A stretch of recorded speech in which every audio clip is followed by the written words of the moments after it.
নাহমাদুহু ওয়া নুসাল্লি আলা রাসূলিহিল কারীম আম্মা বা'দ। প্রিয় ভিউয়ার্স, রমজান তো প্রায় শেষ। আর মাত্র ২-১ দিন পর ঈদ। কিন্তু একটু বুকে হাত দিয়ে নিজেকে প্রশ্ন করুন তো, এই পবিত্র ১ মাসে আমরা আসলে ভেতর থেকে কতটা বদলাতে পেরেছি? আজ ২৮শে রমজান। রহমত, বরকত আর নাজাতের মাস আমাদের কাছ থেকে চিরবিদায় নিচ্ছে।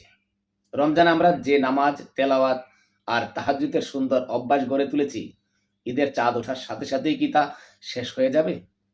কখনোই না। ইসলামে আমলের ধারাবাহিকতাই হলো ইবাদতের আসল প্রাণ। আল্লাহ রাব্বুল আলামিন চান আমরা যেন সারা বছর এই রমজানের শিক্ষাকে বুকে ধারণ করে রাখি। রোজা শেষ মানেই কিন্তু ইবাদত শেষ নয়। বরং আজই রবের কাছে এই শপথ নিন, রমজানের পর বাকি ১১টি মাসও আমরা ঠিক এভাবেই আল্লাহর পথে কাটাবো।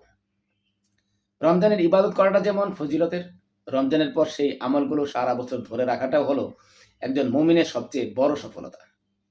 রমজানের এই সুন্দর আমলগুলো সারা বছর ধরে রাখার শপথ কে নিচ্ছেন? কমেন্টে ইনশাল্লাহ লিখুন। আর এই জরুরি মেসেজটি এখনই শেয়ার করে আপনার প্রিয়জনদেরও মনে করিয়ে দিন। ভালো থাকুন, সুস্থ থাকুন।